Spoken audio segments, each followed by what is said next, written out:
Oke, silakan. Ya, terima kasih Ustadz. Bismillahirrahmanirrahim. Assalamualaikum warahmatullahi wabarakatuh. Waalaikumsalam Waalaikumsalam warahmatullahi warahmatullahi wabarakatuh. wabarakatuh. Alhamdulillahirrabbilalamin. Wassalatu wassalamu ala ashrafil anbiya wal mursalin.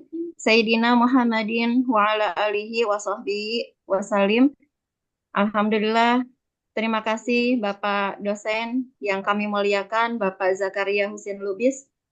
Pada kesempatan ini, kami ingin membawakan makalah tentang sejarah Kerajaan Ottoman bersama saya Ratnasari dan juga Ustadz Ahmad Multazam.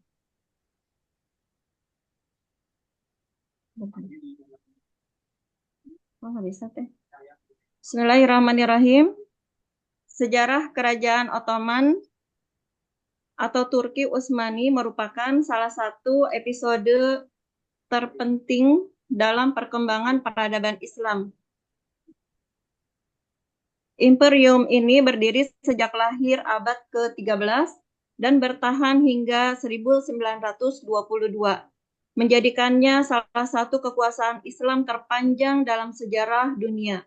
Penelitian kontemporer mengenai Ottoman tidak lagi berhenti pada narasi kejayaan politik, tetapi berkembang pada kajian kelembagaan, pendidikan, sains, arsitektur, jaringan sosial, serta interaksi global yang mereka bangun.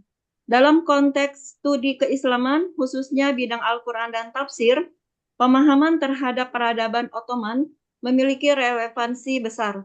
Tradisi keilmuan yang mapan, jaringan madrasah yang terhubung dengan sistem wakaf, serta patronase sultan terhadap para ulama menjadikan Ottoman sebagai salah satu pusat pembentukan intelektual Islam pada periode pertengahan hingga modern awal.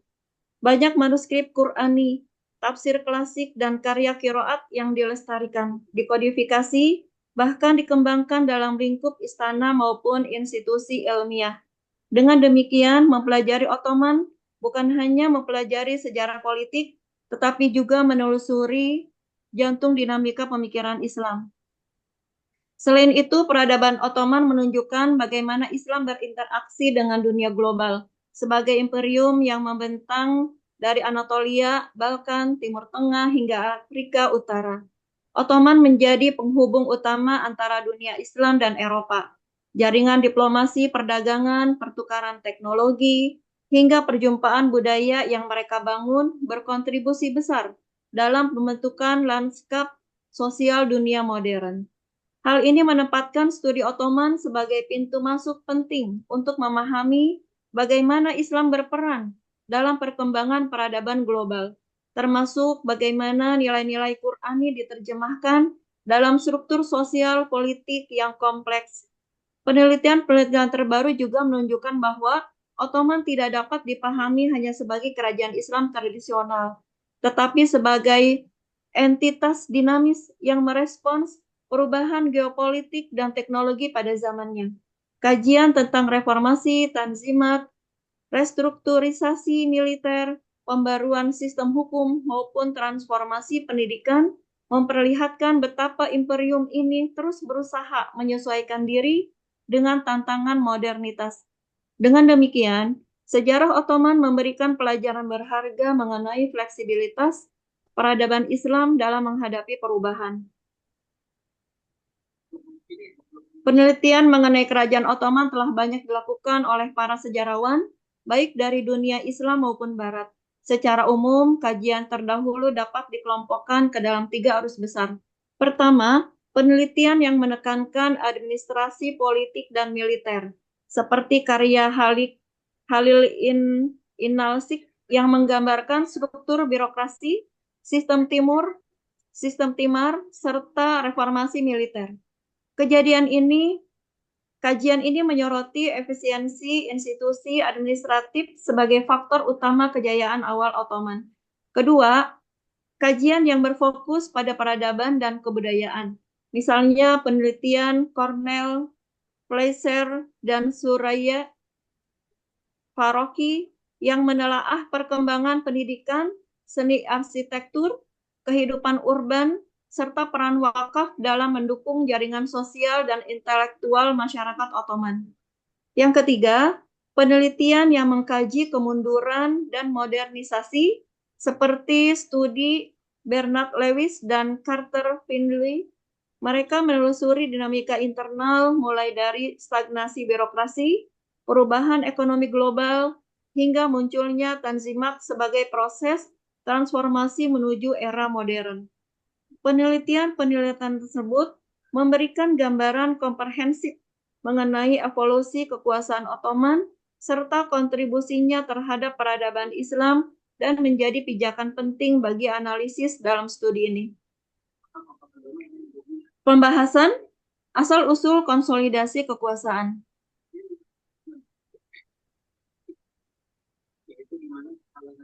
Lahirnya Kerajaan Ottoman tidak dapat dilepaskan dari keruntuhan dinasti Seljuk Rum pada awal abad ke-14. Fragmentasi politik di Anatolia melahirkan banyak beylik kecil yang saling bersaing untuk memperoleh legitimasi dan wilayah. Osman Bey yang wafat pada tahun 1326, pendiri dinasti memanfaatkan kondisi ini dengan mengorganisasi kelompok Ghazi, para pejuang perbatasan yang memiliki motivasi religius dan militer, sehingga membentuk kekuatan sosial politik yang stabil dan terstruktur. Identitas Ghazi ini memberikan citra religius bagi Ottoman pada fase awal dan menjadi narasi legitimasi yang diulang dalam dokumen-dokumen mereka. Di sana nih. Identitas awal Ottoman dibentuk oleh sintesis antara tradisi Turki nomadik, nilai-nilai sufistik, dan warisan pemerintahan Seljuk.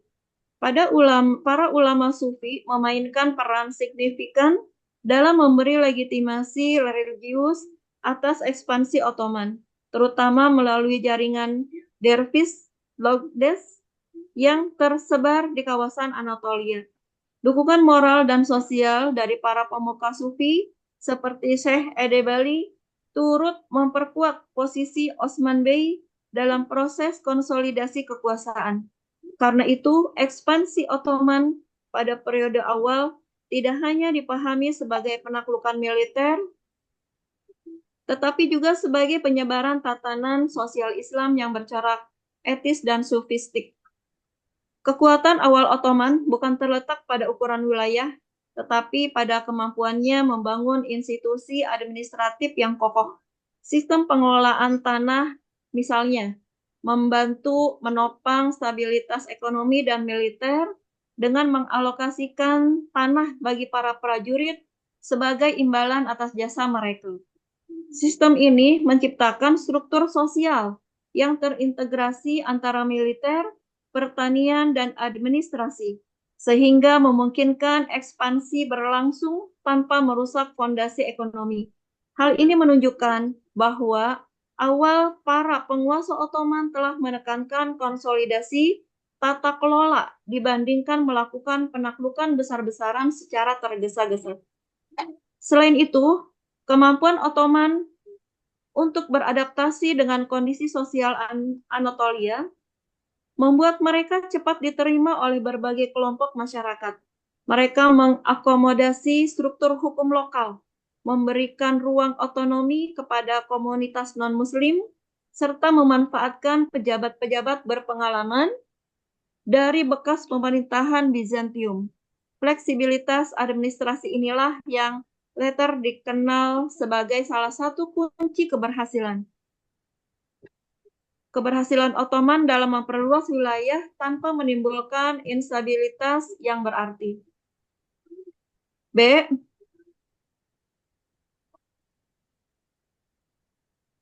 Struktur sosial dalam masyarakat Ottoman mencerminkan perpaduan antara nilai-nilai Islam, tradisi Turko-Mongol, dan dinamika urban yang berkembang dari masa ke masa.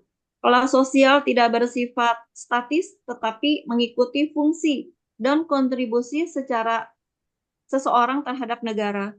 Pembagian sosial yang paling umum adalah antara kelas akseri, kelas penguasa, dan kelas reaya atau kelas rakyat. Model ini memberikan landasan bagi integrasi sosial sekaligus pengaturan administrasi yang sistematis. Kelas askeri mencakup pejabat sipil, ulama, militer, dan birokrat yang bekerja untuk negara serta dibebaskan dari pajak. Mereka bertanggung jawab dalam menjaga ketertiban, mengelola administrasi, dan menjalankan sistem hukum. Sultan berada di puncak piramida ini, diikuti oleh wazir agung, pasukan elit, dan pejabat tinggi yang memiliki akses langsung ke pusat kekuasaan. Dalam konteks sosial, kelas askeri tidak ditentukan oleh etnis atau garis keturunan, tetapi oleh kesetiaan dan kemampuan seseorang dalam mengabdi kepada negara. Sementara itu, kelas reaya yang dilindungi merupakan mayoritas penduduk terdiri dari petani, pedagang, pengrajin, dan berbagai komunitas non-Muslim.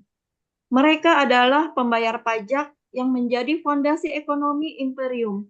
Keunikan masyarakat Ottoman terletak pada fleksibilitas hubungan antara kelas ini dengan negara. Reaya tidak dipandang sebagai subjek yang pasif, tetapi sebagai bagian integral dari keseimbangan sosial yang harus dilindungi. Selain dua lapisan besar tersebut, struktur sosial Ottoman juga mengenal kategori khusus seperti budak militer atau gulam, atau birokrat Devisierm yang dapat naik ke posisi tertinggi dalam pemerintahan. Fenomena mobilitas sosial ini membuat masyarakat Ottoman tidak kaku seperti model feodalisme di Eropa. Banyak individu dari latar belakang sederhana yang mampu mencapai jabatan tinggi berkat kemampuan administratif atau militernya. Struktur sosial ini juga dilengkapi dengan organisasi profesi seperti gilda pengrajin atau ahli yang berfungsi sebagai wadah kontrol mutu, etika kerja, dan solidaritas ekonomi. Organisasi lokal ini menunjukkan bahwa masyarakat Ottoman tidak hanya ditata dari atas oleh negara, tetapi juga dari bawah oleh komunitas ekonomi yang mandiri. Keseluruhan struktur kelas ini menciptakan keseimbangan sosial yang memungkinkan Ottoman mempertahankan stabilitas jangka panjang, sinergi antara kelas penguasa, kelas rakyat, dan kelompok profesional, membuat dinamika masyarakat berlangsung secara teratur, sekaligus membuka ruang mobilitas sosial yang menjadi ciri khas peradaban Ottoman. Yang C,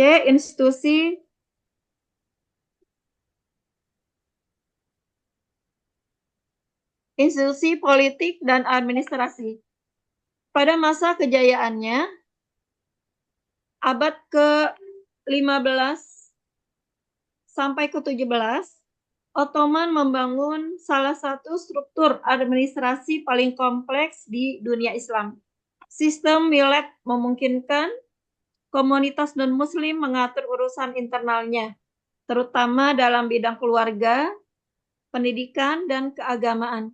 Kebijakan ini menciptakan harmoni sosial dan memungkinkan integrasi multi-etnis dalam satu imperium luas. Mekanisme tersebut pada dasarnya merupakan bentuk delegate governance, di mana negara pusat tidak mengintervensi praktik keagamaan minoritas, tetapi tetap mengawasi melalui pejabat atau perwakilan yang bertanggung jawab langsung kepada pemerintah pusat.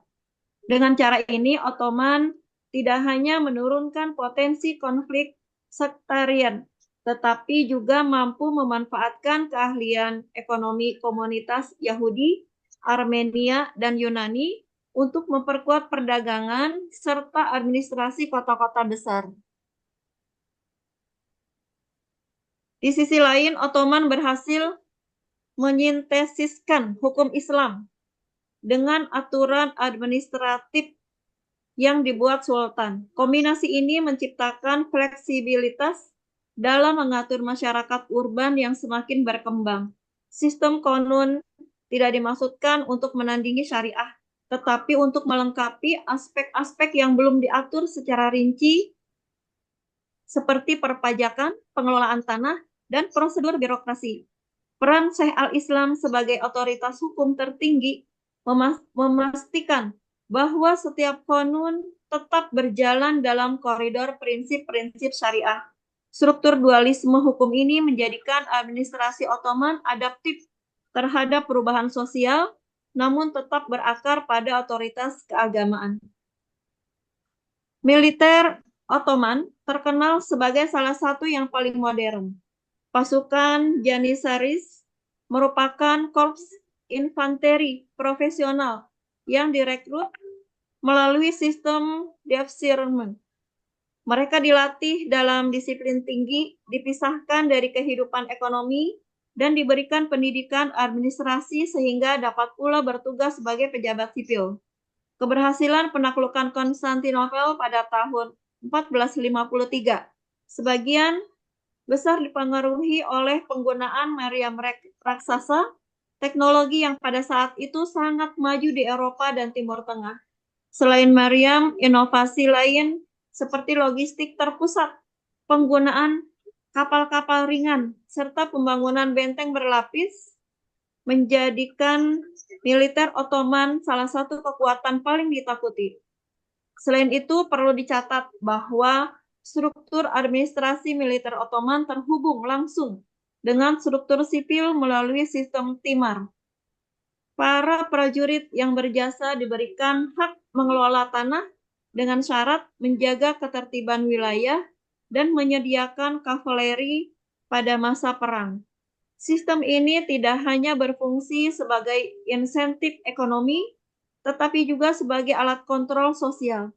Ketika ekspansi mulai menurun, sistem timar perlahan melemah, menyebabkan ketidakseimbangan antara pengeluaran militer dan pasukan negara. Kemudian, sistem ekonomi dan kebijakan keuangan. Sistem ekonomi Ottoman merupakan salah satu fondasi terpenting yang menjaga keberlangsungan imperium selama lebih dari 6 abad. Secara struktural, ekonomi Ottoman tidak hanya bertumpu pada pertanian, tetapi juga perdagangan internasional, produksi kerajinan, serta penerapan sistem fiskal yang relatif terorganisir. Landasan ekonomi ini terkait erat dengan kebijakan administrasi yang dibangun sejak awal kekhalifahan dan terus berkembang hingga momen modernisasi pada abad ke-19. Salah satu aspek fundamental dalam ekonomi Ottoman adalah sistem timar, yaitu pemberian hak guna tanah kepada para sipahi, yaitu pasukan kavaleri, sebagai imbalan atas layanan militer mereka. Sistem ini bukan sekedar mekanisme distribusi tanah, tetapi juga bagian dari desain ekonomi politik yang menjaga stabilitas produksi agraris. Melalui timar, negara memastikan pasokan pajak yang stabil dari sektor pertanian sambil mengurangi beban fiskal langsung negara terhadap angkatan bersenjata. Kebijakan ini, sebagaimana dicatat oleh Halil Inalsik, menjadi salah satu inovasi administratif yang membedakan Ottoman dari kekuatan Islam sebelumnya. Selain faktor pertanian, kota-kota besar seperti Bursa, Edirne, dan Istanbul berkembang menjadi pusat produksi tekstil, logam, keramik, hingga pengelolaan kulit. Bursa misalnya dikenal sebagai pusat produksi sutra berkualitas tinggi yang diperdagangkan hingga Italia dan Persia. Perkembangan industri tersebut tidak terjadi secara acak, tetapi berada dalam kerangka regulasi negara melalui sistem guild, yaitu kelompok pengrajin yang mengatur standar kualitas, harga, dan proses. Pelatihan bagi para pekerja. Sistem ini membuat produk-produk Ottoman dikenal stabil kualitasnya dan mampu bersaing di pasar global. Perdagangan internasional juga memegang peranan vital dalam ekonomi Ottoman. Letak geografis yang menghubungkan tiga benua membuat imperium ini menjadi simpul jalur perdagangan yang strategis. Hubungan dagang Venesia, Genoa, Perancis, dan negara-negara Balkan memberi Ottoman keuntungan ekonomi yang signifikan melalui perjanjian khusus seperti capitulation. Negara-negara Eropa memperoleh izin berdagang di wilayah Ottoman, sementara kerajaan memperoleh pendapatan berupa bea masuk, pajak perniagaan, dan kontrol atas rute perdagangan. Pada abad ke-16, dominasi Ottoman di Laut Tengah, Laut Merah, dan Teluk Persia memberikan mereka posisi penting dalam perdagangan rempah dunia. Dari sisi fiskal, Ottoman memiliki sistem perpajakan yang bertingkat. Pajak pertanian, pajak perniagaan, dan pajak tanah menjadi sumber pendapatan utama. Namun berbeda dari sistem kolonial Eropa, pajak ini biasanya disesuaikan dengan kondisi lokal sehingga tidak menimbulkan gejolak sosial besar. Dalam beberapa studi ekonomi sejarah, struktur pajak Ottoman sering disebut sebagai bentuk fiskalisme pragmatis karena negara lebih menekankan stabilitas sosial daripada eksploitasi ekonomi yang berlebihan. Pada abad ke-19, ketika arus globalisasi ekonomi dan revolusi industri mulai mempengaruhi dunia, Ottoman mulai berbagai reformasi ekonomi. Pemerintah mendirikan bank negara, memperbaiki sistem pajak, dan mengadopsi teknologi industri dari Eropa. Meski demikian, ketergantungan pada utang luar negeri dan tekanan ekonomi global menyebabkan tantangan serius bagi keuangan negara. Pada tahun 1881, berdirilah Ottoman Public Debt Administration yang mengelola pembayaran utang luar negeri Ottoman. Satu bukti bahwa ekonomi kerajaan tidak lepas dari dinamika global imperialisme. Secara keseluruhan, ekonomi Ottoman menunjukkan karakter kombinatif antara tradisi agraris, jaringan perdagangan internasional, dan regulasi administrasi yang kuat. Keberhasilan mereka dalam bertahan selama berabad-abad tidak dapat dipisahkan dari kemampuan mengelola ekonomi dalam skala imperium, menjadikannya salah satu model ekonomi besar dalam sejarah dunia Islam. Mungkin selanjutnya akan dilanjutkan oleh Ustadz Ahmad Multazam. Silahkan, Ustadz. Iya, terima kasih Ustazah Ratnasari. Mohon izin Pak dosen dan rekan-rekan sekalian, saya melanjutkan pemakalan ini. Peradaban dan kemajuan intelektual. Jaringan pendidikan Ottoman berkembang melalui madrasah-madrasah yang didukung oleh wakaf. Madrasah Sulaimaniyah di Istanbul menjadi pusat kajian tafsir, hadis, fikih, dan sains rasional. Banyak ilmuwan berkontribusi pada bidang astronomi, kedokteran, matematika, serta manajemen waktu. Selain sebagai tempat pendidikan tingkat tinggi, Madrasah Ottoman juga berfungsi sebagai pusat produksi intelektual, tempat diskusi ilmiah, serta ruang pembinaan birokrat dan kodi. Hal ini menjadikan madrasah bukan hanya institusi keagamaan, tetapi juga pilar utama dalam membangun administrasi negara. Menariknya, struktur kurikulum di Ottoman menyelaraskan ilmu keagamaan dan rasional, sehingga melahirkan keseimbangan epistemologis antara revelation based science, yang artinya wahyu sebagai basicnya, dan reason basic science atau berbasis akal. Mungkin ini yang disebutkan dengan dalil nakli dan dalil akli. Perpustakaan Istana Topkapi menyimpan ratusan manuskrip Al-Quran. Artinya manuskrip Al-Quran adalah Al-Quran yang ditulis langsung oleh tangan, tafsir dan karya ulama klasik. Dukungan Sultan terhadap tradisi keilmuan Qurani memperlihatkan bahwa Ottoman tidak sekedar kekaisaran militer, tetapi juga kekuatan intelektual. Selain Topkapi, berbagai kota besar seperti Bursa, Edirne, dan Damaskus memiliki perpustakaan publik yang diwakafi oleh pejabat tinggi dan keluarga kerajaan. Perpustakaan-perpustakaan ini tidak hanya menyimpan manuskrip, tetapi juga berfungsi sebagai tempat belajar terbuka bagi para penuntut ilmu. Sultan Mehmed II bahkan dikenal memerintahkan penyalinan ribuan manuskrip dari berbagai dunia Islam untuk memperkaya koleksi ilmiah dinasti. Di bidang kedokteran, rumah sakit, hospital, Ottoman menghubungkan praktek medis Islam klasik dengan pengaruh Persia dan Yunani. Selain itu, mereka menerapkan sistem pemisahan ruang berdasarkan jenis penyakit, metode yang pada masa itu belum diterapkan secara seragam di Eropa. Sistem medis mereka secara konsisten menekankan keseimbangan antara terapi fisik dan psikologis, termasuk penggunaan musik sebagai pengobatan dalam beberapa kasus khusus. Dengan demikian, kontribusi intelektual Ottoman sangat luas, meliputi pendidikan, seni, sains, kesehatan, dan preservasi manuskrip.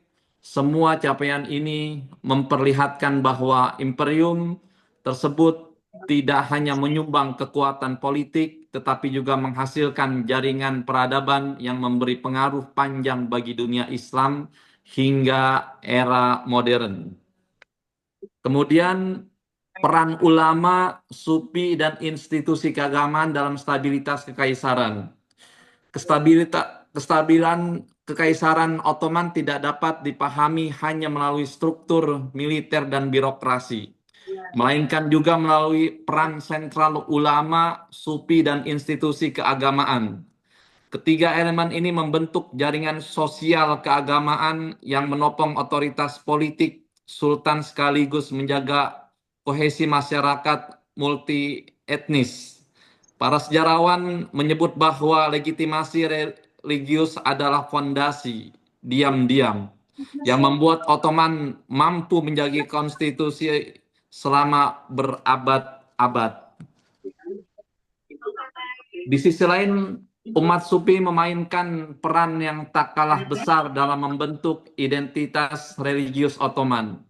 Banyak tarekat yang aktif di wilayah imperium seperti Mevlevi, Naksabandia, Halvetiyah, dan Bektasi. Tarekat Melvi misalnya berperan dalam pendidikan estetika, filsafat, dan spiritualitas. Sedangkan Naksabandia berpengaruh dalam pembentukan elit intelektual dan birokratif. Dukungan negara terhadap Zawiyah dan Teke menunjukkan bahwa Ottoman memandang Sufi bukan sebagai oposisi, tetapi sebagai mitra spiritual dalam menjaga kesalehan publik. Kemudian peran perempuan dalam masyarakat dan istana Ottoman. Perempuan memegang peran yang lebih kompleks dalam Kesultanan Ottoman dibandingkan gambaran stereotipikal yang sering muncul dalam narasi populer. Di ranah domestik, perempuan memiliki peran kuat dalam pengelolaan rumah tangga, pendidikan anak, dan pengelolaan wakaf keluarga. Banyak perempuan kelas menengah kota yang terlibat dalam perdagangan kecil, produksi tekstil, atau pengelolaan toko bersama anggota keluarga laki-lakinya. Di tingkat politik, keberadaan harem menjadi pusat kekuasaan tersendiri. Perempuan dalam harem, terutama Ibu Sultan, memiliki pengaruh signifikan dalam menentukan arah kebijakan istana. Pada abad ke-16 dan 17, bahkan muncul periode yang disebut Sultanate of Women, yakni fase ketiga ketika perempuan istana seperti Hurrem Sultan, Qasem Sultan, dan Turhan Sultan berperan aktif dalam diplomasi menunjukkan pejabat dan pengelolaan anggaran wakaf. Kemudian interaksi global dan diplomasi. Ottoman menjalani hubungan diplomatik dengan kerajaan-kerajaan Eropa, Asia, dan Afrika. Hubungan ini tidak selalu bersifat konflik. Banyak perjanjian perdamaian, kerjasama dagang, serta pertukaran teknologi antara Ottoman dan negara-negara Eropa seperti Prancis dan Venesia. Dalam catatan sejarah, perjanjian kapitulasi 1536 Masehi antara Sultan Sulaiman I dan Raja Prancis I bahkan dianggap sebagai salah satu tonggak awal terbentuknya hubungan internasional modern karena memperkenalkan prinsip perlindungan hukum atas warga negara asing yang tinggal di wilayah Ottoman. Secara ekonomi, Ottoman menjadi simpul perdagangan internasional yang menghubungkan jalur sutra bagian barat dengan Laut Tengah. Kota seperti Istanbul, Bursa, dan Aleppo menjadi pusat pertukaran barang dari Asia, Afrika, dan Eropa. Jaringan perdagangan ini Beda melahirkan ini. budaya urban, kosmopolit yang khas, di Bener, mana Ben. pedagang, ulama, dan diplomat dari berbagai wilayah tertentu dan bertukar ide. Kehadiran komunitas Genoa, Venesia, Armenia, Yahudi Sephardim, dan pedagang Arab menunjukkan betapa beragamnya struktural sosial ekonomi yang bertemu dalam ruang yang sama.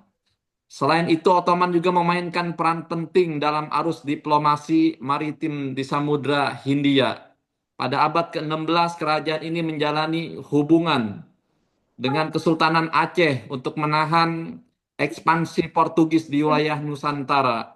Bantuan Mariam dan teknisi militer Ottoman kepada Aceh menunjukkan bahwa diplomasi mereka tidak hanya berpusat di Eropa, tetapi juga menyentuh kawasan Asia Tenggara. Fakta ini sekaligus menegaskan bahwa dunia Islam tidak berdiri sebagai entitas terpisah, tetapi membentuk jejaring solidaritas politik dan militer. Di Afrika Utara, Ottoman bekerja sama dengan berbagai dinasti lokal seperti Hafsid dan Zayadin, sekaligus membentuk protektoral dan Aljazair dan Tunisia. Relasi ini tidak melulu membentuk subordinasi, tetapi seringkali berbentuk mutual partnership, terutama dalam menghadapi ekspansi Spanyol di Laut Tengah. Hal ini memperlihatkan bahwa diplomasi Ottoman memiliki spektrum yang luas dari hubungan simbiosis hingga relasi prospektif tergantung situasi geopolitik masing-masing di wilayah. Di Eropa Timur, diplomasi Ottoman tidak kalah aktif meskipun sering berperang melawan Habsburg dan Rusia. Mereka tetap memanfaatkan jalur negosiasi melalui pertukaran duta besar, konsensi politik, dan kesepakatan perdagangan. Banyak peneliti melihat bahwa keseimbangan kekuatan Eropa pada abad 16 hingga 18 berutang pada diplomasi Ottoman yang menahan ekspansi negara-negara besar tertentu, sehingga menciptakan power balance yang stabil. Kemudian kemunduran dan transformasi. Mulai abad ke-18, Ottoman mulai menghadapi tantangan-tantangan internal, termasuk birokrasi yang membesar, dengan ketegangan sosial serta tekanan eksternal berupa ekspansi Eropa. Reformasi Tanzimat pada tahun 1839 sampai 1876 menjadi upaya modernisasi sistem hukum, pendidikan, dan militer. Meskipun tidak sepenuhnya berhasil, Tanzimat menjadi jembatan penting bagi lahirnya konsep kewarganegaraan modern. Runtuhnya Ottoman pada tahun 1922 Masehi merupakan konsekuensi gabungan dari Perang Dunia, kolonialisme, serta dinamika internal, namun warisan peradabannya terus hidup dalam struktur negara Turki modern dan dalam tradisi keilmuan dunia Islam. Reformasi Tanzimat juga mengubah struktur sosial, termasuk dihapuskannya sistem Devshirme dan diberlakukan undang-undang baru yang menjamin hak-hak sipil bagi non-Muslim. Kesultanan juga mengadopsi teknologi Barat dalam bidang transportasi dan komunikasi seperti telegraf, kereta api, dan percetakan administrasi modern. Selain itu, munculnya gerakan intelektual seperti Young Ottoman dan Young Turks menjadi penentu arah modernisasi politik. Mereka memperjuangkan konsep konstitusional sebagai jawaban terhadap absolutisme sultan. Meskipun akhirnya imperium runtuh, gagasan-gagasan ini menjadi fondasi negara Turki modern sampai saat ini. Kesimpulannya dan penutup, Kerajaan Ottoman merupakan salah satu eksperimen peradaban Islam paling panjang dan kompleks dalam sejarah umat manusia. Imperium ini tidak hanya berperan sebagai kekuatan politik atau militer, tetapi berkembang sebagai pusat kebudayaan, ilmu pengetahuan, dan administrasi pemerintah yang memiliki pengaruh mendalam terhadap dunia Islam maupun tantangan global. Sejak masa pembentukannya pada akhir abad ke-13, Ottoman berhasil mengintegrasikan beragam etnis, bahasa, dan agama dalam satu struktur pemerintah yang relatif stabil melalui perpaduan syariah dan konun, serta melalui sistem militer yang mampu menciptakan harmoni sosial di wilayah yang sangat luas. Dari sisi peradaban, keberadaan madrasah, perpustakaan, lembaga wakaf, serta dukungan istana terhadap ulama dan ilmuwan menegaskan bahwa Ottoman adalah pusat produksi pengetahuan, tradisi tafsir, kiroat, serta ilmu-ilmu rasional berkembang berdampingan dalam lingkungan akademik yang matang. Pusat-pusat pendidikan seperti Sulaimani menjadi simbol bagaimana kekuasaan tidak menghalangi pengembangan intelektual, tetapi justru memperkuatnya arsitektur monumental Mimar Sinan, jaringan perdagangan kosmopolit, serta diplomasi antara kawasan semakin menunjukkan kedudukan Ottoman sebagai aktor kultural dan peradaban, bukan sekedar entitas politik. Pada saat yang sama, interaksi global Ottoman dengan dunia Eropa, Asia, dan Afrika memperlihatkan bahwa peradaban Islam tidak pernah berdiri dalam isolasi. Pertukaran teknologi, kerjasama, dagang, perjanjian diplomasi, serta mobilitas ulama dan pedagang menjadikan Ottoman sebagai ruang tamu. Peradaban inilah yang memungkinkan mereka tampil sebagai jembatan antara timur dan barat selama berabad-abad. Meski mengalami kemunduran akibat faktor internal seperti stagnasi birokrasi dan ketegangan sosial, serta tekanan eksternal melalui kolonialisme dan perubahan geopolitik global, Ottoman tetap mampu melahirkan fase reformasi. Melalui tanzimat dan upaya modernisasi lainnya, runtuhnya imperium pada tahun 1922 Masehi bukanlah akhir dari peradaban tersebut, melainkan transformasi menuju bentuk baru yang lebih sesuai dengan dunia modern. Jejak peradaban Ottoman terus hidup dalam institusi politik Republik Turki dan arsitektur hukum, pendidikan, serta dalam tradisi ilmiah dunia Islam kontemporer. Sebagai penutup, pemahaman mendalam terhadap sejarah dan peradaban Ottoman penting bukan hanya untuk merekonstruksi masa lalu, tetapi juga untuk membaca ulang dinamika sosial politik umat Islam masa kini. Ottoman memberikan pelajaran bahwa stabilitas peradaban menuntut keseimbangan antara spiritualitas, ilmu pengetahuan, pemerintahan, dan keterbukaan terhadap interaksi global. Melalui kajian seperti ini, kita tidak sekedar mempelajari sejarah, tetapi juga merumuskan bagaimana nilai-nilai Islam dapat terus berperan dalam membangun masyarakat yang berkeadaban dan responsif terhadap tantangan zaman. Wallahu alam biswab. Demikian kami persilahkan kembali ke Ustazah Ratnasari. Mungkin nanti ada pertanyaan atau pembahasan kita bahas bersama-sama. Mudah-mudahan dengan adanya pembahasan tambah ilmu dan pengetahuan untuk kita semuanya. Amin ya rabbal alamin. Amin. Iya, terima kasih Ustadz Multazam. Dan kami persilahkan kepada para ustadz dan ustazah bila mana ada yang ingin didiskusikan atau ditanyakan atau ditambahkan, kami persilahkan.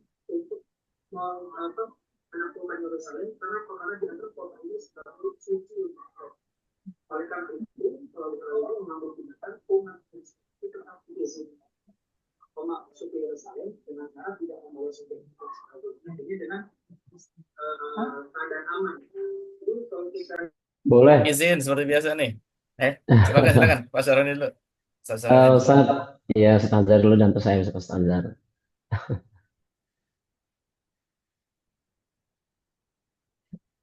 Silakan Ustaz Saroni dulu. Ya, baik. Sejarah Turki itu kurang lebih hampir 8 tahun sekian, lebih lah ya kemajuannya. Tapi yang paling saya, pertama ini, sering menonton film Sultan Al-Fatih itu ya. Muhammad Kan Fatih. sejarahnya, ya itu sangat sangat membuka apa namanya peradaban Islam bahwa eh, Turki yang pernah mungkin digadang-gadang oleh para sahabat bahkan oleh Nabi sendiri tentang kejayaannya itu eh, akan dipegang oleh siapa, ternyata dipegang oleh Al-Fatih. Eh, yang ingin saya tanyakan ya, secara mendasar keberhasilan Sultan Al-Fatih itu sebenarnya di bidang pendidikankah atau di perekonomiannya? Mungkin itu saja Ratna Sari atau Ustaz Murtaza. Ya, terima kasih. Iya, terima kasih Ustadz Sahroni. Mungkin dari yang lain ada.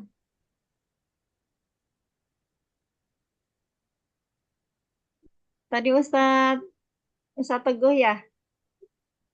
Ya Ustaz. Izin nih Ustaz sama Ustaz Ahmad Multazam. Iya, silahkan Fadol Ustadz. Ustaz. Baik. Itu ini nih. Di sana kan tadi kalau tidak salah di adanya sentralisasi dengan kekuasaan tertinggi dalam urusan agama, institusi keagamaan itu pada Syekhul Islam ya, kalau tidak salah. Nah, adakah di bawah Syekhul Islam itu atau ada lembaga-lembaga atau institusi lain gitu yang memiliki otonomi tersendiri gitu, yang artinya tidak kemudian selalu itu harus apa ya sesuai dengan apa yang ditetapkan oleh Syekhul Islam begitu. Kayak misalkan di kita gitu ya banyak ormas gitu segala macam yang memiliki otonomi tersendiri ya, ataukah memang desentralisasi saja gitu di Syekhul Islam itu gitu, dalam masalah kelembagaan agamanya, fatwa-fatwa dan lain sebagainya seperti itu. Yang pertama, kemudian yang kedua adalah bagaimana Ottoman pada waktu itu menghadapi gejolak yang terjadi itu, gejolak politik lah, apa segala macam dari kaum pendengki yang tentunya melihat keberhasilan Ottoman yang luar biasa, apalagi di masa-masa eh, sebelum Al-Fatih juga udah ini ya terus berkembang gitu ya sampai puncaknya di Al-Fatih itu kan. Yang mana di sana tentu banyak sekali kan, bahkan disebutkan oleh As-Salabi itu kalau tidak salah dari kaum Nasrani itu kadang-kadang itu pemuka-pemukanya itu berusaha mengumpulkan dana donasi gitu kan untuk menyerang kaum muslimin. Demikian setiap kali Ottoman ini berhasil meluaskan daerahnya gitu kan. Demikian. Nah, adakah upaya-upaya dari Ottoman atau bagaimana gitu untuk menghadapi kaum-kaum seperti ini gitu. Sekaligus juga para pengkhianat mungkin yang ada di tubuh kerajaan, di tubuh kesultanan. Ya, pasti tidak tidak mungkin lah dalam artian dalam sebuah masa yang panjang itu tidak ada pengkhianat itu rasa-rasanya nggak mungkin juga, pasti selalu ada para pengkhianat gitu ya istilahnya. Apakah kemudian upaya yang dilakukan oleh Ottoman untuk menghadapi orang-orang seperti ini atau pihak-pihak seperti ini. Demikian, syukran jazakumullah khairan. Ron, Ustadz Azhar. Jawab dulu, Mi. Iya, boleh. Silahkan Ustadz Multazam Iya. mau menjawab. Untuk pertanyaan yang pertama dari Ustadz Sahroni, keberhasilan, salah satu bentuk keberhasilan dari Raja Muhammad Fatih yang saat itu berhasil memerdekakan Konstantinopel, ya, atau Konstantinia. Itu kalau kita baca sejarah dari zaman Rasulullah SAW, pada saat itu Rasul pernah bersabda, "La tuftahanna al-Konstantinia fala ni'mal amiru fala ni'mal jaisuha fala ni'mal amiruha." Rasul pernah bersabda, "Latuf tahanna, sungguh engkau akan bisa memerdekakan atau menaklukkan Konstantinopel." Saat itu masih dikuasai oleh kawasan Konstantinopel, kerajaan yang tidak pernah tunduk dengan kerajaan Islam. Maka pada saat itu Muhammad Fatih dengan keyakinannya akan hadis Rasul SAW itu beserta para prajurit-prajurit perangnya yang dipimpin oleh Muhammad Fatih berhasil menaklukkan Konstantinopel pada tanggal 6 April 1453 Hijriah. Dan ini luar biasa keyakinan dia akan hadis Rasul, karena Rasul bersabda 800 tahun yang lalu dan terbukti terjadi akan janji Nabi itu. Ini hadis 800 tahun disabdakan dan 800 tahun itu baru terjadi. Semangat dan keyakinan Sultan Muhammad Fatih sehingga dapat menaklukkan Konstantinopel. Dan ini salah satu keyakinan yang dimiliki oleh pemimpin saat itu dan prajurit-prajurit perang yang saat itu luar biasa, tenaga, waktu, harta, benda, dan pasti nyawa mereka sudah siapkan untuk membuktikan apa yang disabdakan oleh Nabi kita Muhammad SAW. Dan itulah yang dikatakan oleh Rasul, "Fala ni'mal jais, dalikal jais, fala ni'mal amiruha." Sebaik-baiknya tentara itulah tentaranya Muhammad Fatih, dan sebaik-baiknya pemimpin perang itulah Muhammad Fatih. Itu mungkin yang membuat Muhammad Fatih semangat dan memiliki keyakinan untuk memerdekakan atau untuk menaklukkan Konstantinopel, Ustaz Sahroni. Ya, berarti hampir semua beberapa sektor selain pendidikan, perekonomian itu dikuasai oleh Al-Fatih ya. Eh, bisa menambahkan sedikit ya. Iya, Ya, saja. yang ditanyakan tadi Ustadz Sahroni itu kan keberhasilan Sultan Muhammad Al-Fatih itu ya yang paling menonjol itu apa Iya. gitu ya. Ya. Itu diantaranya yang paling menonjol itu di bidang militer. Tentu di sini kan Sultan Muhammad Al-Fatih itu bisa menaklukkan Konstantinopel ya. Kota pada saat itu kota terkuat di dunia. Kemudian yang kedua juga Sultan Muhammad Al-Fatih ini strategi dan teknologi, memajukan strategi dan teknologinya. Kemudian di bidang pemerintahan juga beliau membangun sistem administrasi yang sangat kuat dan adil. Dalam bidang peradaban juga ya, beliau memajukan ilmu pengetahuan, arsitektur, dan juga pendidikan di wilayah Utsmani. Mungkin itu Ustadz tambahan sedikit. Ya, Masya Allah, terima kasih. Mudah-mudahan dalam waktu dekat bisa ke Turki nih ziarah. Amin. Amin. Amin. Sekian jazakallah satu azan sama saja Mas. Sama-sama Ustadz. Kemudian yang pertanyaan dari Ustadz Teguh ya, Ustadz Teguh Azhar. Ada beberapa pertanyaan di situ. Eh, Kalau nggak salah yang pertama itu tentang Syekhul Islam ya. Ya betul. Jadi apakah Saya, desentralisasi di Syekhul Islam saja, atau memang ada lembaga-lembaga atau institusi lain yang punya otonomi tersendiri gitu dalam masalah fatwa, dalam masalah apa gitu ya. Demikian. ya, ya terima kasih Ustadz. Kan Syekhul Islam itu berperan di sana itu sebagai otoritas tertinggi agama. Jadi yang membuat seluruh kebijakan itu beliau gitu. Jadi tugas utamanya itu mengeluarkan fatwa resmi negara. Semua kebijakan sultan itu harus diselaraskan dengan syariat.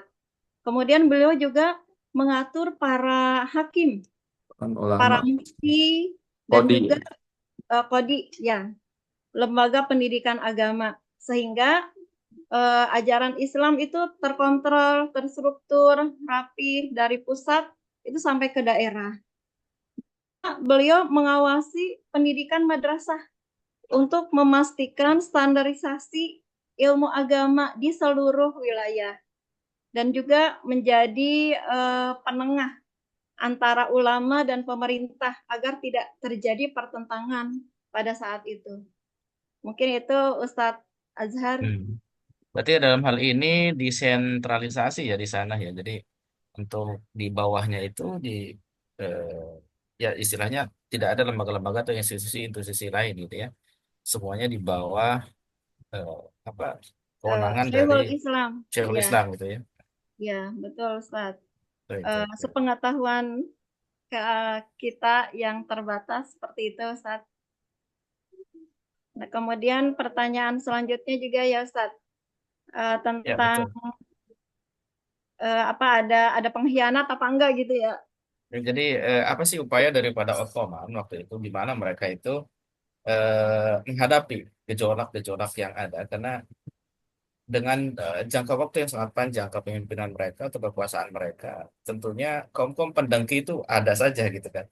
Iya, pasti ada. Ya pasti kayak misalkan dari kaum Nasrani disebutkan oleh As-Sarabi kan, biasa mereka itu para pemukanya suka mengumpulkan donasi dari mereka untuk bisa menyerang, bisa melemahkan dan lain sebagainya, entah itu melalui media atau melalui apa ya terhadap Ottoman, bahkan menyebarkan segala hal yang bersifat subjektif ya dan menyudutkan Ottoman seperti itu. Itu Iya, disebutkan demikian. Nah, bagaimana cara Ottoman itu menghadapi para pendengki seperti ini? Dan juga selanjutnya ada tentunya dari segi internalnya juga mungkin saja dan pasti ada para pengkhianat juga kan. Seperti iya itu. Nah, betul. bagaimana secara eksternal mereka menghadapi kaum pendengki seperti kaum-kaum yang seperti ini.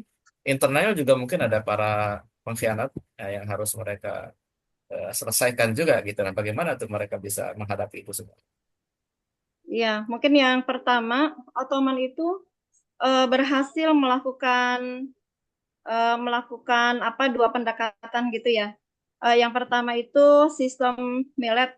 Jadi sistem millet itu komunitas non-Muslim itu diberi otonomi mengurus agama, hukum keluarga dan gereja gitu. Mereka diberi keleluasan tentang hal itu selama mereka itu tidak memberontak negara.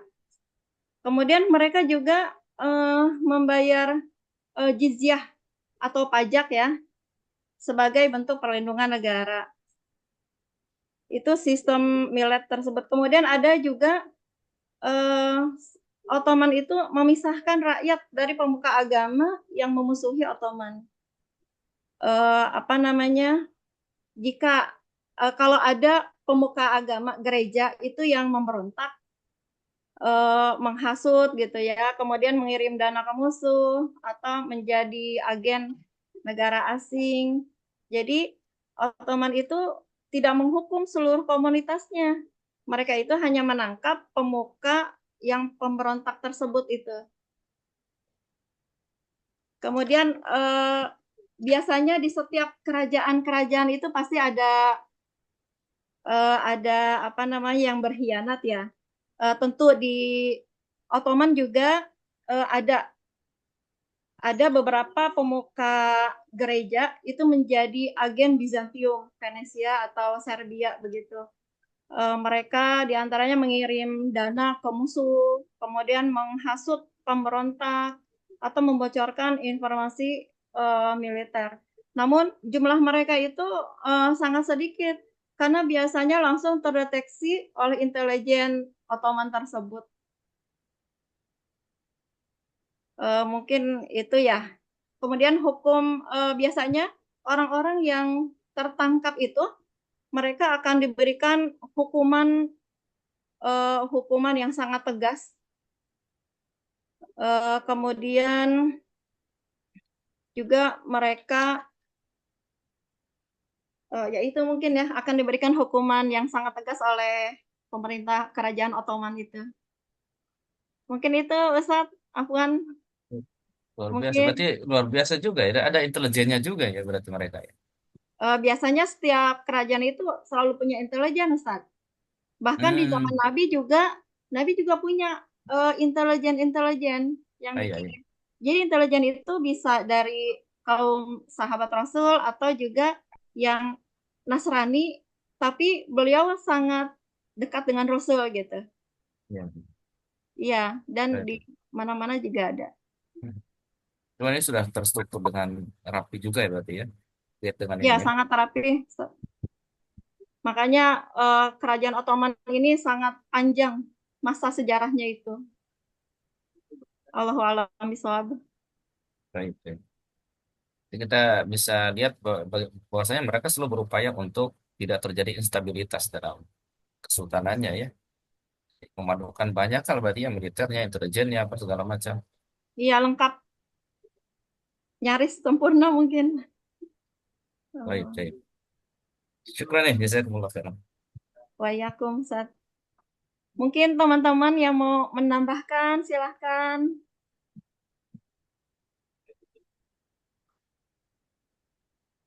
Iya, jadi kalau dari sisi peradaban Islam, ini mengingatkan kita tadi tentang bahwa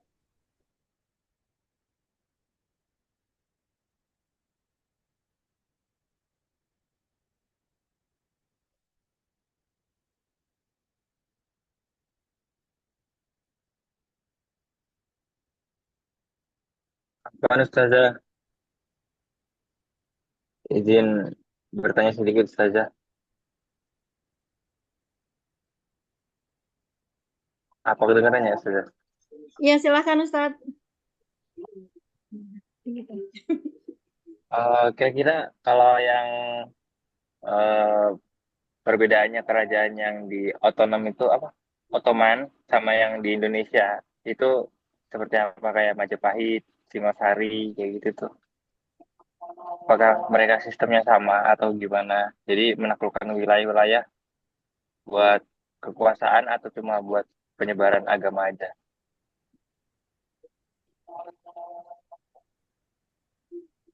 Terima kasih saja. Waalaikumsalam, Ustaz. Ada lagi yang ingin berdiskusi, silahkan. Atau ingin menambahkan.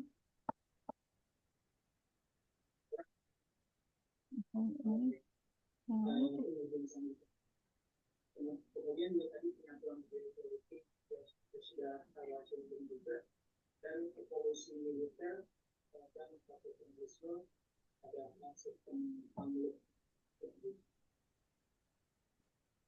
Jadi ada juga di sini arsitektur militer.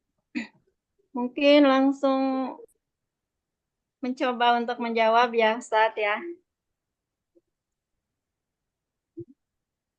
Tadi kan pertanyaannya itu perbedaan ya kerajaan Ottoman dan Indonesia seperti Majapahit tersebut. Nah, ini ada perbedaan dan juga ada persamaannya. Kalau perbedaan yang paling menonjol itu adalah dasar negara dan agama ya. Kalau di Ottoman itu kan berbasis Islam. Hukum itu banyak memakai syariat. Dengan Syekhul Islam itu sebagai otoritas agama di Ottoman itu.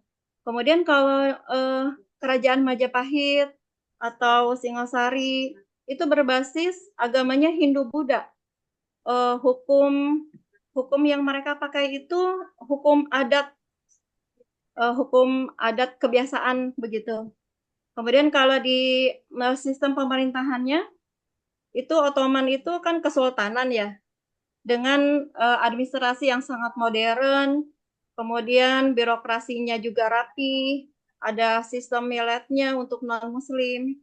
Kalau di Majapahit itu kerajaannya feodal, kekuasaan itu terpusat pada raja, tapi daerah itu banyak dipimpin oleh bangsawan lokal, kayak raja-raja di bawahnya begitu.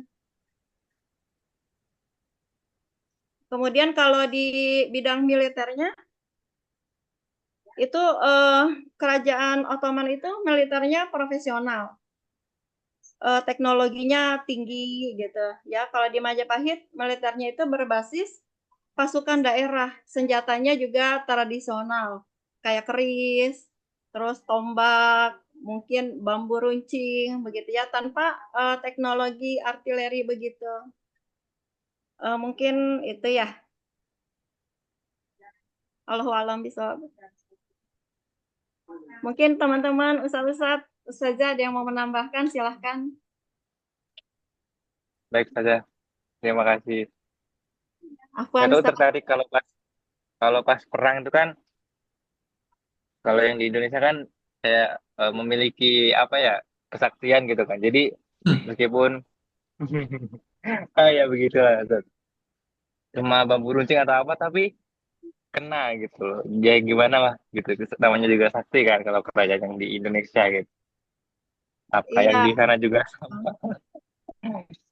didasari dengan Islam sih ya, karena kalau kemenangan Indonesia itu kan tidak luput daripada perjuangan para pahlawan juga, pahlawan Islam, para kiai begitu.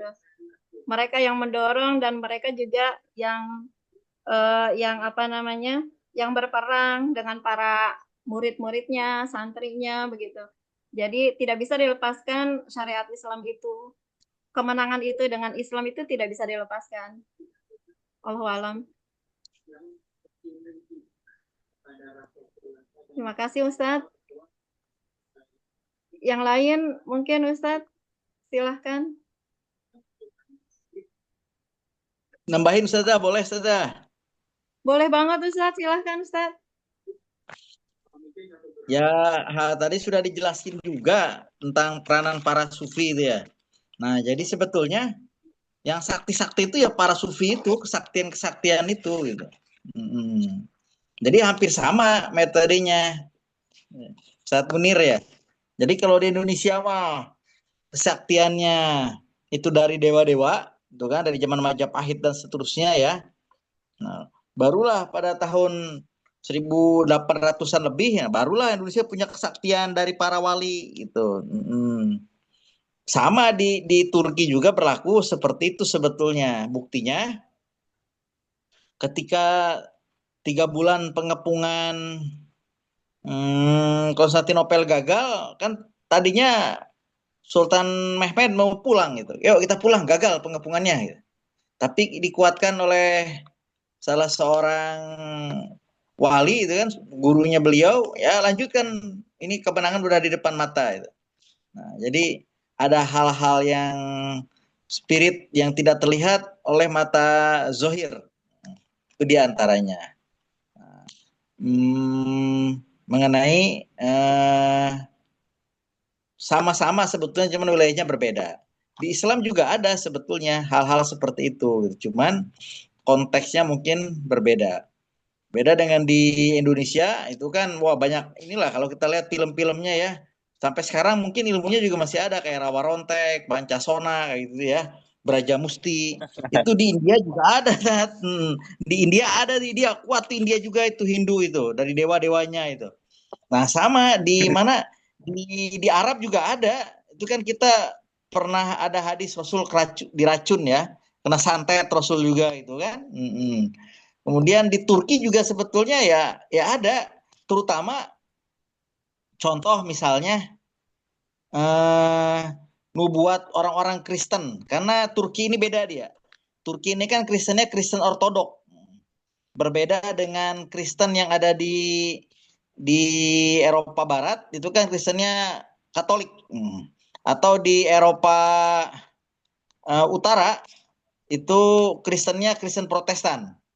Kalau di Turki di selatan Tenggara itu Ortodok Kristen, itu juga sama, mereka juga punya nubuat-nubuat. Ya, di antaranya itu adalah kekalahan Konstantinopel sudah dinubuatkan oleh para pendeta mereka. Jadi hal-hal semacam itu karena itu kan bersinggungan dengan jin ya. Mau tidak mau dalam setiap masa, setiap negara ada, cuman intensitasnya berbeda, Set. Kayak di Eropa, di Iya, iya. Afrika kita lihat main bola pakai dukun juga kan, Set. Iya, itu main bola dukunnya keren-keren tuh di Eropa, ya Afrika itu kan. Nah, itu diantaranya, Set. Nah, apa namanya? Tadi juga mau menambahi yang siapa itu Ustadz Azhar mengenai desentralisasi ya. Jadi memang kerajaan Turki ini kita patut ada plus minusnya lah. Plusnya ini dia lumayan penetrasi ke Eropanya sangat tinggi. Maka ada istilah, andaikan Sultan Mehmed nggak meninggal waktu itu, niscaya mungkin dia sudah menaklukkan seluruh Eropa itu. Karena Mehmed itu sudah menguasai seluruh Balkan, ya, Yugoslavia, kemudian masuk ke Austria, tinggal berbatasan Hungaria sudah masuk, Austria sudah dikuasai, sebagian Rusia sudah dikuasai, tinggal menaklukkan Jerman. Cuman waktu itu ketahan di Austria dia. Jadi Sultan Mehmed itu ketahan di Austria agak lama di situ. Karena di situ dulu kerajaan terbesar Eropa itu bukan Romawi, tapi di zaman tahun 1500 itu kerajaan terbesar Eropa adalah Austro-Hongaria. Maka di situ Sultan Mehmed tertahan di Austro-Hongaria. Nah, andaikan beliau tembus waktu itu ke Austro-Hongaria, mungkin kerajaan-kerajaan kecil di bawahnya seperti Jerman, kerajaan Inggris, kemudian kerajaan apa tuh namanya yang kecil-kecil ya itu mungkin kelibas juga itu. Cuman qadarullahnya beliau di usia muda 40 tahun dipanggil Allah itu kan meninggal akibat luka-luka pertempuran yang beliau alami sebelumnya. Nah, jadi memang kita patut berbangga ini Turki bahkan warisannya masih ada sampai sekarang seperti di Aceh, meriam-meriam itu, meriam bom-bom itu, di Banten, kemudian di beberapa daerah Kesultanan Indonesia lain itu sangat sangat disokong oleh mereka. Bahkan dulu itu kalau ada kerajaan Islam yang pengen jadi raja, itu minta surat, kalau kata kita mah rekomendasi lah gitu. Minta surat rekomendasi dari Raja Turki untuk disahkan menjadi seorang raja. Seperti di Banten, di Aceh, kemudian di Malaka, kemudian di daerah-daerah lain itu ada minta surat rekomendasi dari Turki. Makanya selama Turki berdiri, Israel nggak pernah macam-macam tuh, karena Turki sangat sangat kuat gitu, apa namanya pemerintahannya, ya militernya kuat, bahkan musik drum band itu pertama kali dari Turki itu. Yang pernah saya baca itu 5 kilometer sebelum pasukan khusus elitnya Turki ini datang, Janissary itu suara drum bandnya 5 kilo sudah terdengar itu. Dan bikin musuh takut duluan itu.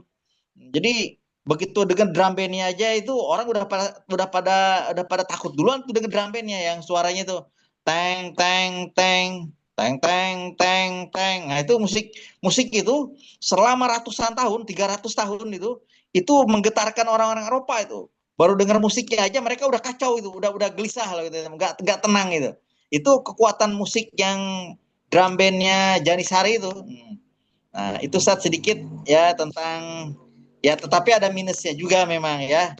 Minusnya kita tahu sendiri mungkin seperti pemilihan sultan itu kan wah harus bunuh-bunuhan dulu tuh sama adik-adiknya itu. Itu kan adiknya ya termasuk Sultan Mehmet itu milik dia. Dia punya kakak, cuman kakaknya meninggal, itu kan. Nah, jadilah dia yang yang jadi raja itu. Karena dia diasingkan di Edirne itu kan, sebelumnya di Edirne itu. Ibu kota Utsmani sebelum Istanbul itu adalah Edirne. Nah, jadi selama lebih dari 150 tahun kekuasaan Utsmani ini tadinya di Edirne itu. Baru setelah Konstantinopel jatuh, kemudian namanya berubah menjadi Istanbul itu. Nah, mungkin itu Ustaz, Ustazah, syukron.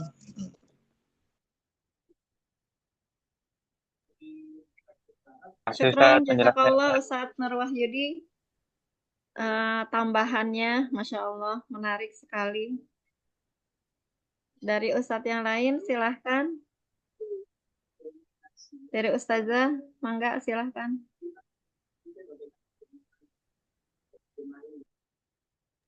Oh ya, tadi Ustaz Sahroni, saya mau nambahin Ustaz Sahroni, Ustazah. Sebentar, Ustazah.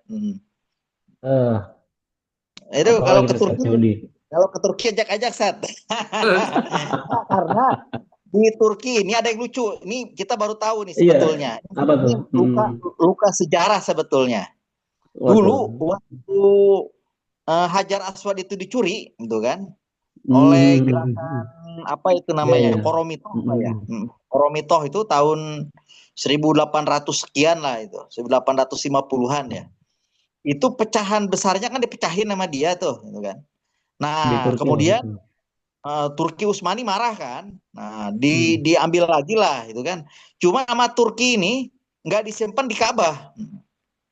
Jadi Oh, pecahan Hajar Aswad itu 50% disimpan di Topkapi itu, di museum di Turki itu sebetulnya itu. Jadi kalau kita pengen nyium Hajar Aswad kan di Ka'bah rebutan tuh. Jadi kalau nggak mau rebutan nyium Hajar Aswad, ada di museum Turki itu di Topkapi itu, cuma di atas di atas gerbang itu. Jadi nggak tinggal naik tangga kita cium puas itu, nggak ada rebutan. Karena kalau kita di Mekah itu hanya 5% itu, pecahannya hanya 5% itu. Jadi 50% pecahan Hajar Aswad itu justru adanya di Turki itu. Topkapi ya. Dan kita bebas, nggak ada rebutan-rebutan, apalagi desak-desakan itu kan, senggol-senggolan, Sikat. bebas gitu ya. Sedikit info Ustaz, syukron. Masya Allah, Masya Allah. Keren. Ya, Ustaz Yudi, syukran. Tambahannya. Masya Allah, mudah-mudahan bisa ke Turki semuanya. Amin. Baik, terima kasih Ustadz, para Ustadz dan Ustazah. Mungkin kita kembalikan ke Pak dosen. Afwan Ustadz, mohon maaf lahir batin atas bila ada kesalahan dalam pemaparan materi dan Masih juga lama lagi, Bu. jawaban-jawaban. 1949. Bagaimana Ustadz? 1949 itu masih banyak lagi waktunya. Kenapa dikasih ke saya langsung? Dilemparkan saja kepada peserta diskusi. Oh iya, baik Ustadz. Kalau tidak ada, saya bertanya. Ya, Ustadz. Oke, kalau gitu saya bertanya. Sebagai apa aja ya, Baik Ustadz, silahkan. meramaikan sambil teman-teman lain juga mencari-cari pertanyaan ya yang perlu ditanyakan kepada pemakala. Di RPS saya buat itu apa, Turki Utsmani berkaitan dengan metafisika dan kebenaran ilmiah, ya kan? Nah, kenapa saya rumuskan ada metafisika dan kebenaran ilmiah? Karena pada periode Turki Utsmani ini metafisika ini sangat dominan, beserta juga kebenaran ilmiah juga dominan. Metafisika representasinya ialah para sultan itu pasti memiliki penasihat spiritual. Tadi disebut peserta makalah apa? Syekhul Islam atau Koja, apalagi itu mursyid lah. Dan salah satu untuk mendirikan Turki Utsmani pun ya, pendiri pertamanya Osman Bey itu dia berkonsultasi dulu dengan mursyidnya. Ada Bali Ibnu Arabi, itu dia berkonsultasi. Itu metafisik ya. Kebenaran yang tidak bisa dilihat oleh panca indera, tapi kebenaran yang yang metafisik ya, di balik yang fisik ya. Jadi kebenaran apa lah ya, kebenaran yang tidak bisa terlihat. Nah, itu representasi dari apa ya, Koja atau Syekhul Islam tadi itu. Bahkan para mufti-mufti tadi itu, Koja itu, setiap fatwanya itu menjadi kebijakan politik ya, political will.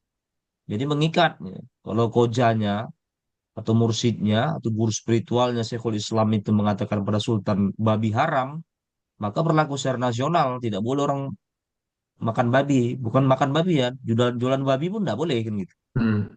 Beda kalau seandainya di Indonesia, ya itu kan tidak mengikat ulamanya kan, MUI-nya nggak mengikat.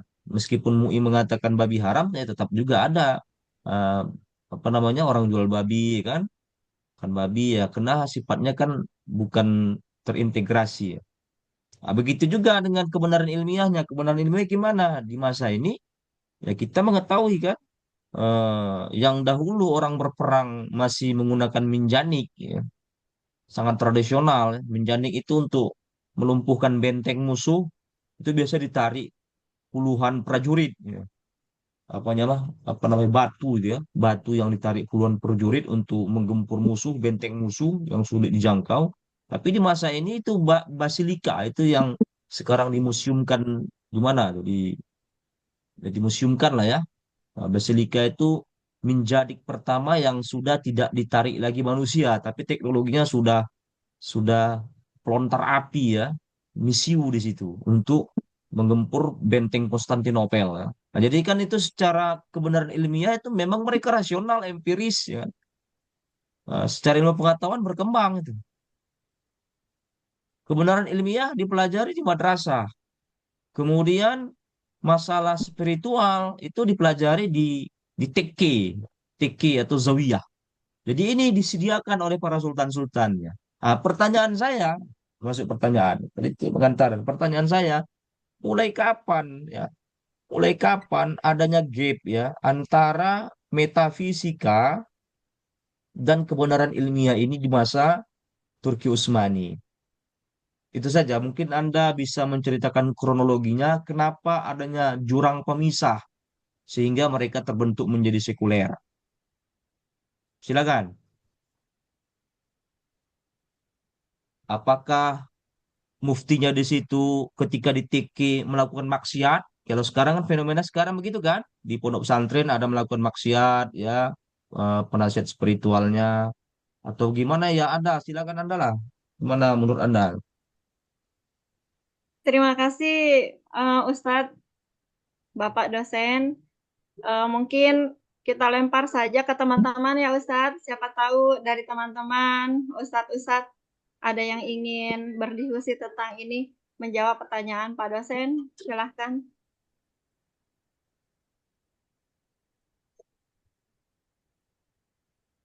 Kita diskusikan gitu maksudnya. Ya, saya izin menjawab, Ustaz.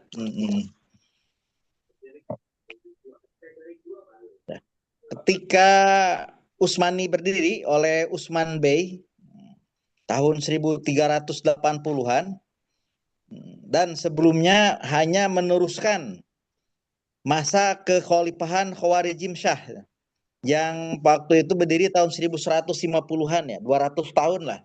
Turki Seljuk pindah ke Turki Utsmani. Ini diikuti sebelumnya itu dengan kerutuhan Baghdad atas serangan Mongol tahun 1258. Kemudian hancurnya Andalusia di Spanyol hampir berbarengan waktunya, gitu kan, tahun 1280-an. Maka berdirilah nggak lama Seljuk berkembang di Tenggara. Jadi ketika api Islam di barat Eropa padam, Allah menghidupkan api Islam di Eropa lewat Tenggara, lewat Balkan tadi. Peninggalannya bisa kita lihat sekarang di Bosnia Islamnya banyak, di kemudian di apa itu namanya yang kemarin pernah perang army Azerbaijan di Azerbaijan, kemudian juga di sebagian Kosovo, kemudian juga di apa itu namanya pecahan Yugoslavia juga Albania, itu kan itu mayoritas penduduknya 90% Islam. Albania, Bosnia, Kosovo itu kan. Sebagian Kroasia juga gitu. Dan lain-lain. Nah, kemudian karena kekuasaan Turki ini berlangsung begitu lama, menimbulkan yang namanya fanatisme suku itu tidak bisa dilepaskan. Jadi orang-orang Arab, terutama ya orang-orang Abbasiyah itu kan, Baghdad, kemudian Hijaz, mereka kurang suka dengan kepemimpinan Turki. Maka ditambah dengan Islam di Turki yang sangat luas kekuasaannya. Nah, jadi bahasanya pun harus bahasa Turki karena penguasa kan Turki waktu itu. Nah, disitulah orang-orang Arab merasa ini budaya kita, ini bahasa nenek moyang kita nih mau disingkirkan nih sama Turki. Nah, disitulah mulai bibit-bibit perpecahan, ketidaksukaan kepada pemerintahan Utsmani. Apalagi Utsmani ini random dia. Bukan tidak ada bagi Utsmani itu hanya dipimpin oleh orang Arab, tidak. Tetapi siapa yang paling berjasa dia yang diangkat. Maka tidak heran di antara jenderal-jenderalnya ada yang dari Eropa, ada yang dari Serbia. Di antara jenderalnya ada yang dari Armenia. Di antara jenderalnya ada yang dari Austria. Di antara jenderal-jenderal itu sehingga bagi orang Arab, wah ini kita diperintah nih karena orang Arab ini dari zaman Rasulullah, kemudian ke Umayyah, ke Abbasiyah, gitu kan, mereka mendominasi hampir 700 tahun perjalanan peradaban. Tetapi kok sekarang diperintah-perintah sama Turki, termasuk kalau kita lihat bagi Ustadz Multazam yang sering umroh tuh ya, itu ada peninggalan Turki ya, kubah-kubah kecil itu ya. Sebelum kita masuk ke area Matop itu kan di atas kita ada topi-topi kecil tuh Turki itu. Itu tadinya pengen dibongkar itu Raja Fahad itu. Cuman karena permintaan dari Presiden Turki supaya itu jangan dibongkar itu. Makanya tidak dibongkar semua, hanya disisakan sedikit lah sejarah bahwa ini dulu pernah di bawah jurisprudensi atau hukum dari Turki waktu itu. Maka oleh orang Eropa karena melihat Turki ini begitu kuat fundamentalnya, ekonominya dan lain sebagainya, maka dibuatlah perpecahan. Nah, diantaranya tadi dengan mengobarkan semangat kemerdekaan negara-negara Arab, seperti di Mesir ada Raja Farouk, kemudian di Arab Saudi dengan di Suriah kalau tidak salah itu Raja Idris misalnya, itu kan. Kemudian Raja Faisal sebelumnya juga bukan Bani Saud ya, sebelum Bani Saud berkuasa ini, itu turunan-turunan dari Hashimet lah, Bani Hashim. Nah itu yang dijadikan gubernur negara-negara boneka oleh Inggris. Ya terutama ada gerakan Zionis juga untuk mendirikan seperti itu. Maka pecahlah, dijauhkanlah ini gitu kan. Ulama-ulamanya disebut bibit-bibit perpecahan dan dibiayai oleh Inggris dan kawan-kawan karena mereka juga merasa kecewa dengan Utsmani bahwa kekuasaan Romawi yang sudah berlangsung lebih dari 1000 tahun itu hancur oleh Turki, Mehmet itu. Maka mereka kedengkiannya itu berakar, berurat ya. Sangat-sangat benci. Jadi Turki ini diserbu oleh dua kelompok. Kelompok pertama Protestan Eropa dan Eropa. Blok kedua yaitu bangsa Arab dan para kabilahnya yang merasa diperintah oleh orang-orang Turki. Maka kemunduran Turki itu dimulai pada tahun 1917 ketika dia ikut-ikutan Perang Dunia Pertama. Nah, ketika Perang Dunia Pertama ini Turki salah langkah karena dia bersekutu dengan Jerman. Yang waktu itu Austria juga kalah perang dari Inggris, Prancis, dan sekutunya. Nah, maka karena kalah perang ini banyak wilayah Turki yang diambillah oleh Inggris, termasuk diantaranya Palestina itu. Kemudian Mesir dikuasai oleh Italia. Nah, kemudian sebagian Eropa seperti Aljazair, Tunisia, Maroko dikuasai oleh Prancis. Kan the winner taken all itu kan. Pemenang ngambil semuanya itu. Nah, disitulah mulai goyah Turki yang tadinya kuat, akhirnya gara-gara salah langkah pusat-pusat ekonominya jatuh, kemudian wilayah kekuasaannya banyak yang memberontak, ditambah juga gaya hedon para raja Turki itu kan sudah beda dengan dulu. Kalau dulu kan para sultan itu memakai kain kafan. Nah, mulai tahun 1800 akhir itu mereka sudah nggak pakai kain kafan lagi, tapi memakai peci yang warna merah kayak gitu, identitas Turki lah itu. Nah, itu diantaranya Ustaz, bahwa selain faktor dari Eropa eksternal, ada juga faktor perpecahan di dalam karena Turki terlalu menyampingkan bangsa Arab. Itu ada bibit-bibit perpecahan, ditambah faktor ketiga adalah kalah perang dunia satu sehingga melemahkan kekuasaan Turki yang berakibat ekonominya hancur, wilayahnya banyak yang lepas, dan banyak juga yang memerdekakan diri. Ya kalau bahasa kitanya mungkin apa namanya pisah lah, pisah dari Turki Utsmani itu. Mungkin itu Ustaz. Terima kasih Ustaz.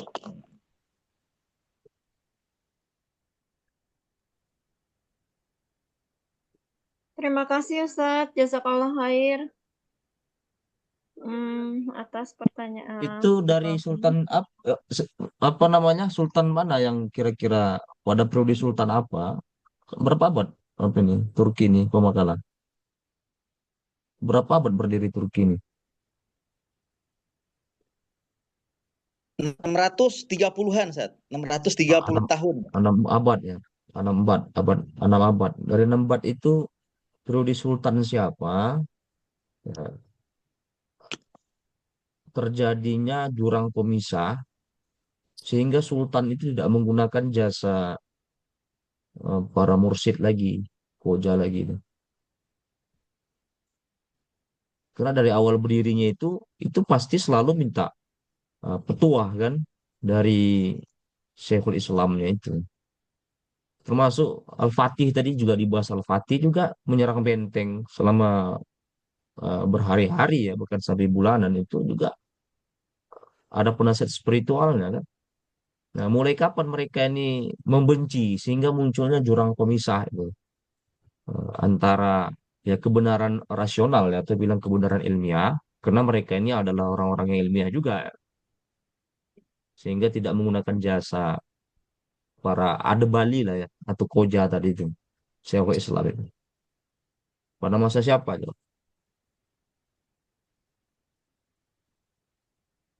Kalaupun dibilang seandainya masuknya pengaruh Barat tadi yang jelaskan Nur Wahyudi, tetap aja tokohnya itu, tokohnya yang mencoba untuk membuat mengharmonisasikan pemikiran-pemikiran Barat ke dalam pemikiran Islam atau dalam kajian konteks Islam yang masih diterima seluruh nasional Turki semuanya, termasuk juga orang apa ya, nasionalis Turki juga menerima. Misalnya tokohnya siapa itu yang penulis Risalah Nur? Mustafa Mustafa Hah? Kemal Atatürk bilang kan?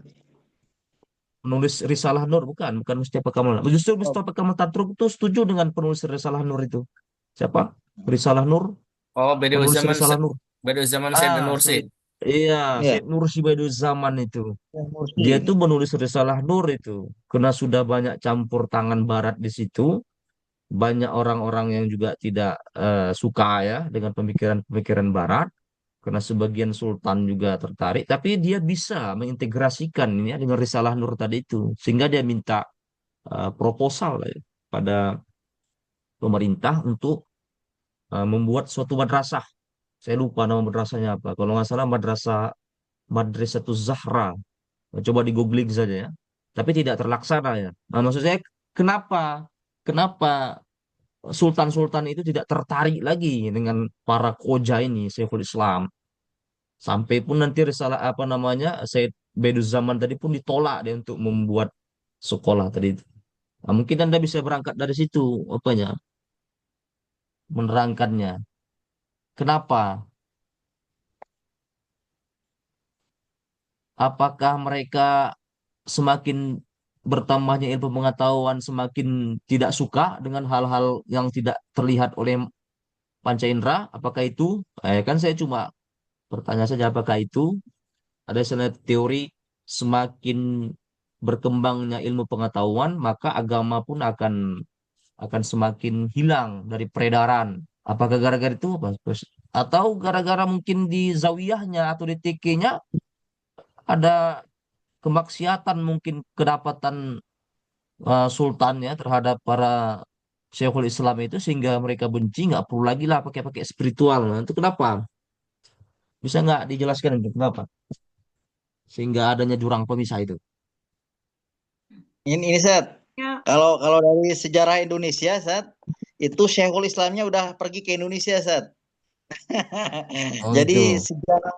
sejarah keilmuannya udah beralih dari Timur Tengah, mulai tahun itu Syekh Abdul Rauf Singkil, nah mulai pindah ke Aceh itu, Sumatera, kemudian ke Padang, sebagian ke Medan, baru tahun 1820-an lah, Bos Tegal.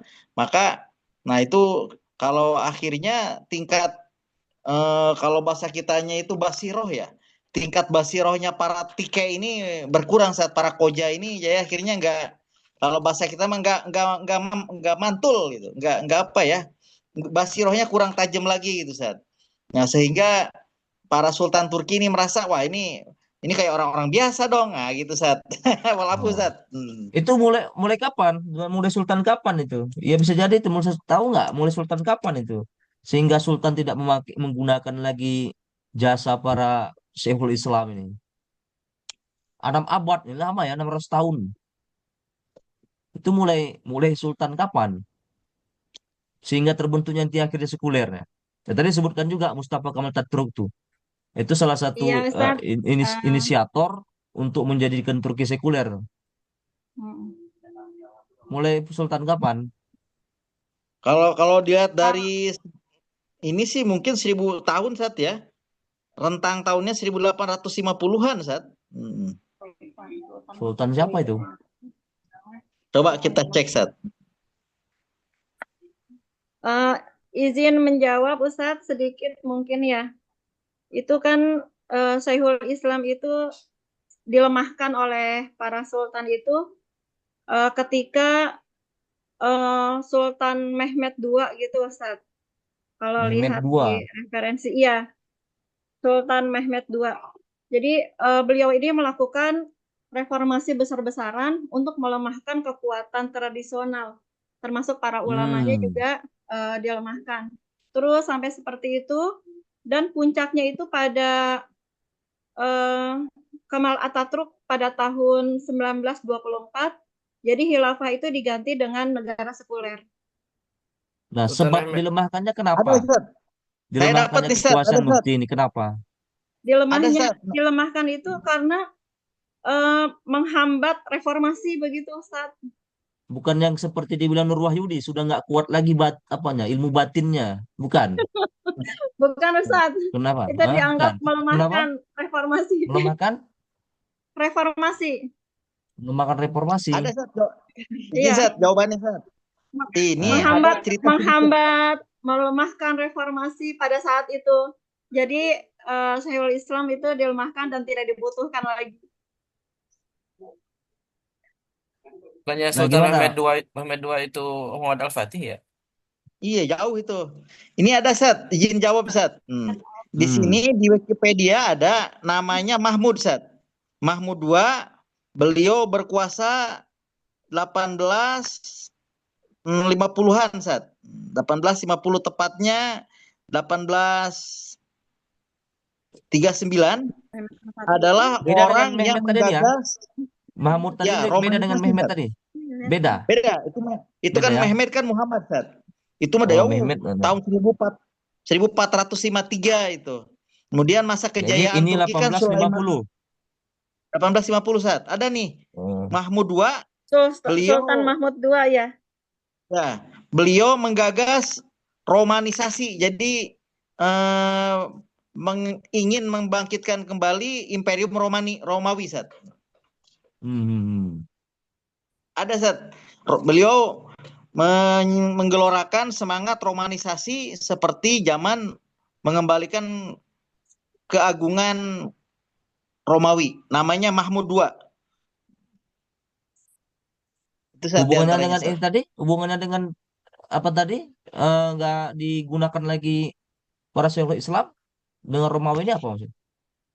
Yaitu karena mereka kan berbasis logika, Ustaz. Berbasis fisik ya.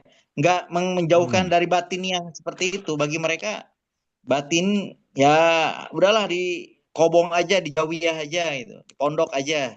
Bukan dalam kekuasaan. Sedangkan kekuasaan harus dibangun dari dasar-dasar logika itu, Ustaz. Ini sedikit ulasan dari Mahmud II, Sultan Turki yang menggagas romanisasi kembali itu, Ustaz. Berarti benih-benih sekularisme udah ada dari sana ya.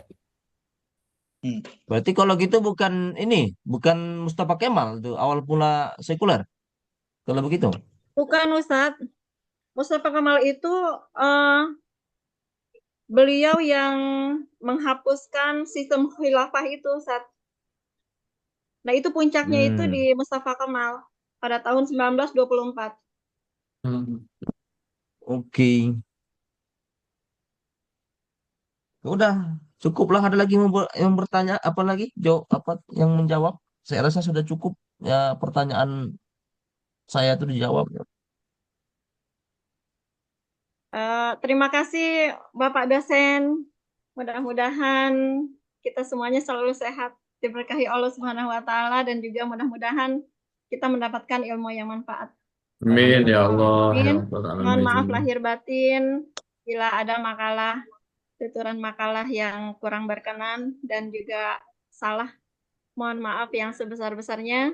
Assalamualaikum warahmatullahi wabarakatuh. Waalaikumsalam Assalamualaikum warahmatullahi wabarakatuh. Silakan didokumentasi Pak ya, ketua kelas atau siapa?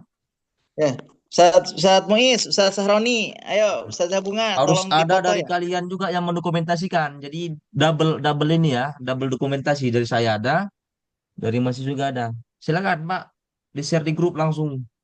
Kayak gimana ini kalau foto? Sudah. Sudah? Sudah.